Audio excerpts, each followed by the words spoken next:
जय श्री राधे। सभी भक्तों को राधे राधे। आप गीता ज्ञान का जो भगवान श्री कृष्ण अर्जुन को सुनाने जा रहे हैं।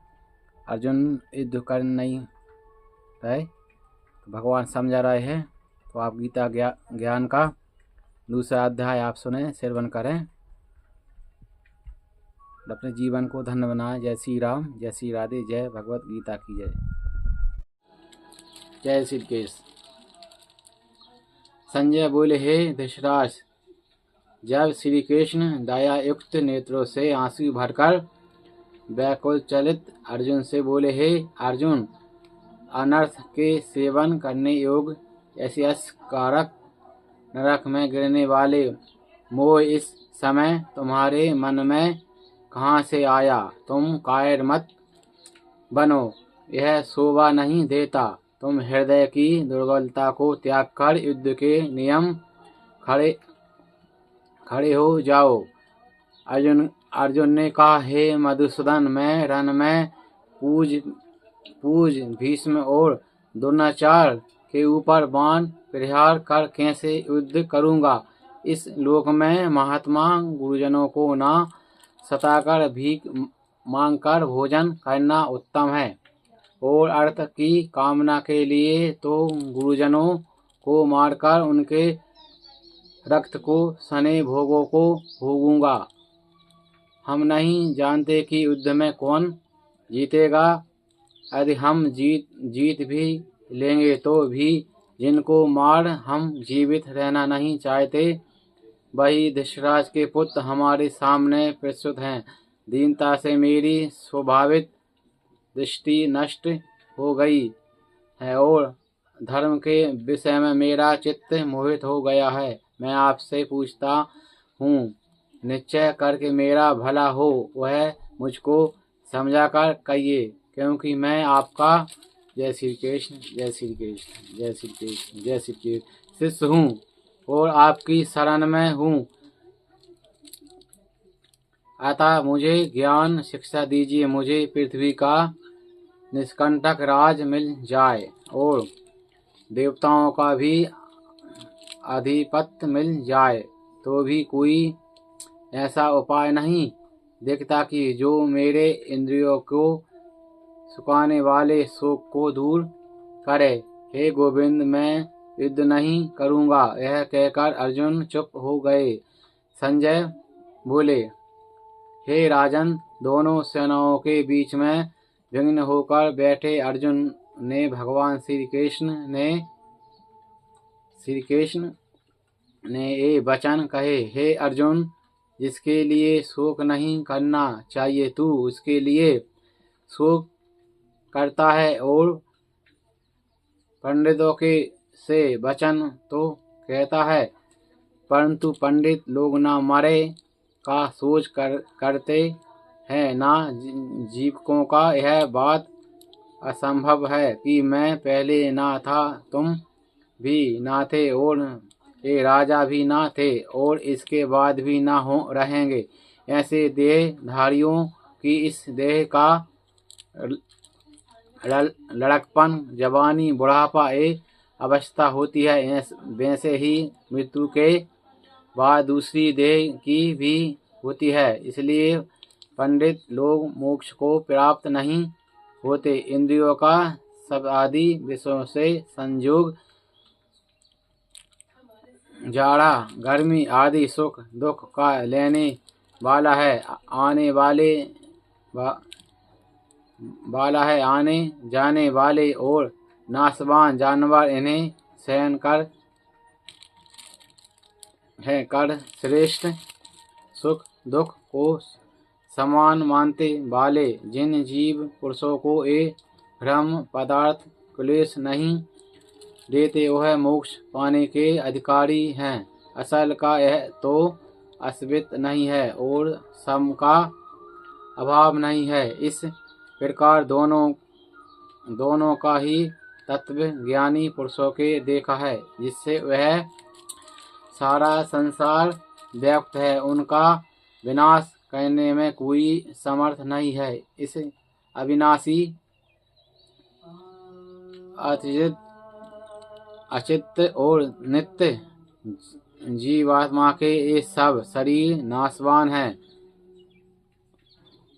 अंत एवं ये भारत तुम युद्ध करो। जो पुरुष इस आत्मा को मारने वाला तथा जो मरने वाला मानते हैं वे दोनों ही ज्ञानी नहीं हैं, क्योंकि वह आत्मा ना मरती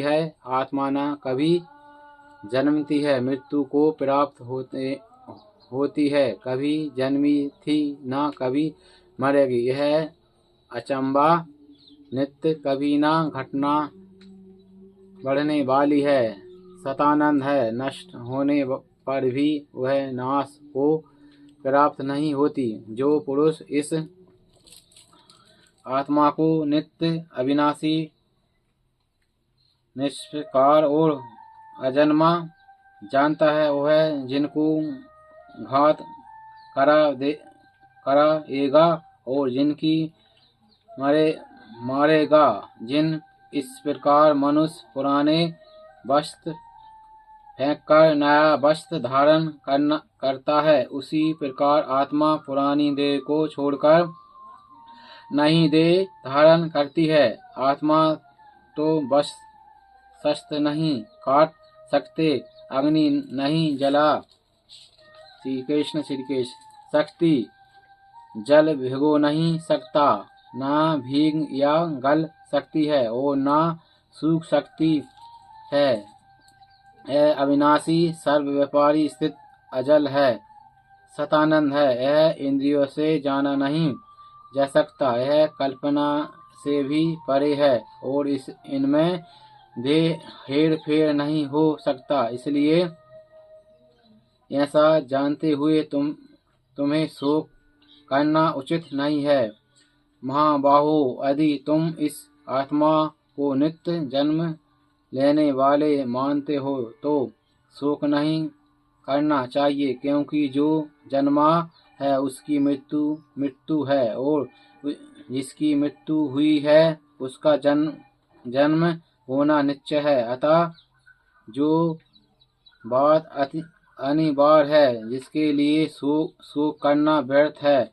जन्म लेने से पहले क्या था किसी को मालूम नहीं, मध्य में कुछ प्रकट होता है, फिर मरने से पीछे क्यों होगा कोई नहीं जानता। ऐसी दशा में किसी बात का शोक करना क्या तुमको उचित है? कोई मनुष्य को इस आत्मा को आश्चर्य है देखता है, आश्चर्यजनक वर्णन करता है, कोई आश्चर्य मानकर सुनता है, परंतु कोई भी देह है तथा सुनकर भी भली प्रकार नहीं जानता है। सबके शरीर में यह आत्मा नित्य अविनाशी है तथा सब प्राणियों के लिए तुमको शोक करना उचित नहीं। अपने धर्म को भी सोचकर घबराना उचित नहीं है, क्योंकि क्षत्रियों को धर्मपूर्वक युद्ध से बड़ा और कुछ भला करने वाला नहीं है। हे पार्थ, बिना इच्छा किए स्वर्ग का द्वार रूप युद्ध तुमको स्वतः प्राप्त हुआ है। ऐसा शुभ अवसर भगवान क्षत्रियों को ही मिलता है। यदि तुम अपने धर्म के अनुसार इस संग्राम को न करोगे तो अपना धर्म और बड़ाई खो बैठोगे और पाप को प्राप्त होंगे। सब लोग सदा तुम्हारी अपरीति करेंगे और विष्ठा वाले पुरुषों के लिए अभय का होना मृत्यु से भी बढ़कर है। ये महारथी समझोगे कि अर्जुन डरकर संग्राम से हट गया और तब जो लोग तुम्हारे पराक्रम की निंदा करते हुए अनेक तरह के दुर्वचन कहेंगे, इसके बढ़कर दुख तुमको क्या होगा? यदि युद्ध में नष्ट हो गए तो स्वर्ग के भागी होगे, जीतने पर पृथ्वी का राज करोगे। इसलिए युद्ध के निमित्त दृढ़ प्रतिष्ठित होकर खड़े हो जाओ। सुख दुख, लाभ हानि, जय पराजय, इन सबको समान समझकर युद्ध के लिए तैयार हो जाओ। ऐसा करने से तुम पाप को प्राप्त नहीं होगे। हे पार्थ, यह ज्ञानोपदेश ज्ञान योग के विषय में तुमको कहा गया। अब निष्काम कर्म योग के विषय में सुनो। जय श्री कृष्ण, जय श्री कृष्ण। जिस ज्ञान को पाकर कर्म बंधन से तेरी मुक्ति होगी, कर्म योग मार्ग में एक बार प्रारंभ किए कर्म का नाश नहीं होता और विघ्न पड़ने पर भी शुभ फल तथा इस कर्म का केवल प्रारंभ ही संसार के भय से छुड़ाकर पूर्ण ब्रह्म प्राप्त कराता है।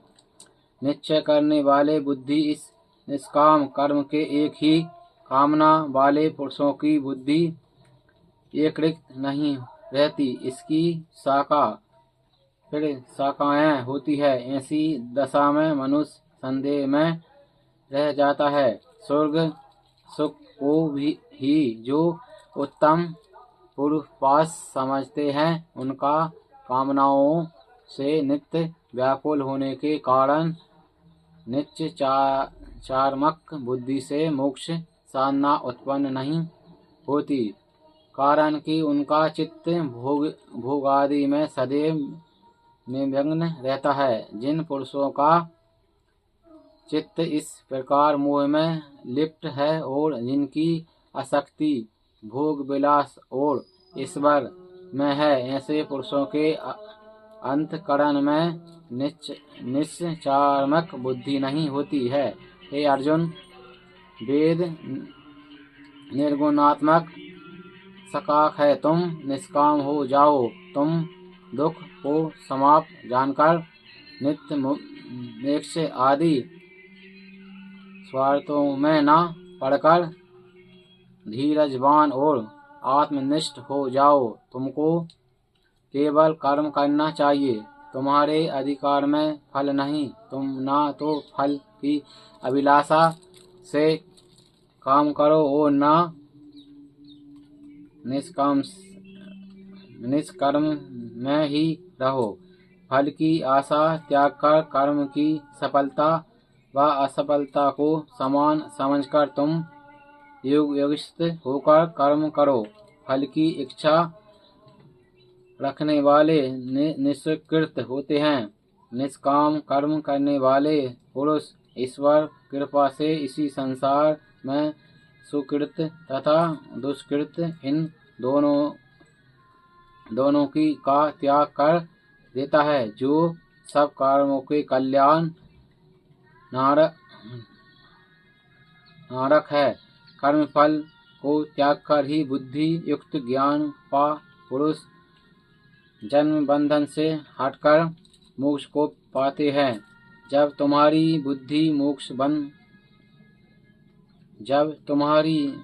बुद्धि मोह बन के बाहर निकल जाएगी, तब तुम्हारा मन आगे होने वाली तथा हुई बातों से विरक्त हो जाएगा। अनेक स्मृतियों के वचनों को सुनने से तुम्हारी बुद्धि भ्रमित हो गई है। इस समय वो निश्चय होकर आत्मा में स्थित होगी, तभी तुमको तत्व ज्ञान प्राप्त होगा। अर्जुन ने पूछा, हे केशव, आत्मा स्वरूप में निश्चय बुद्धि वाला किसको कहाँ है?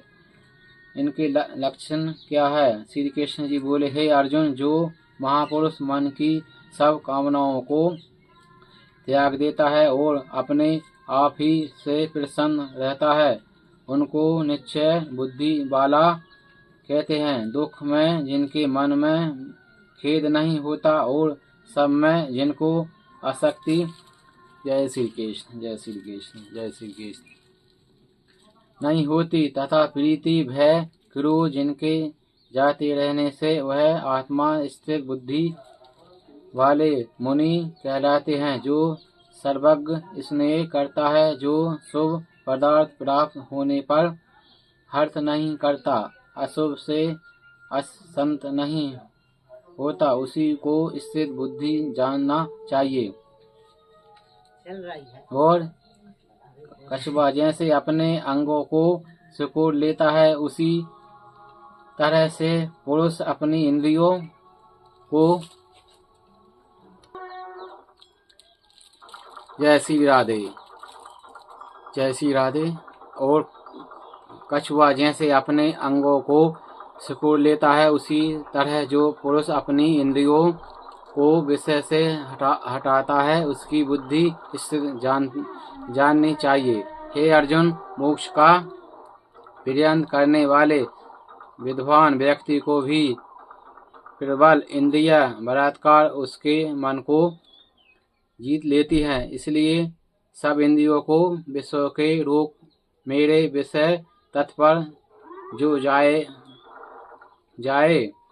जिसने इंद्रियों को वश में कर लिया है, उसकी बुद्धि निश्चय है। जो पुरुष विषय के ध्यान में रहता है, उसने उसकी प्राप्ति को जाती है।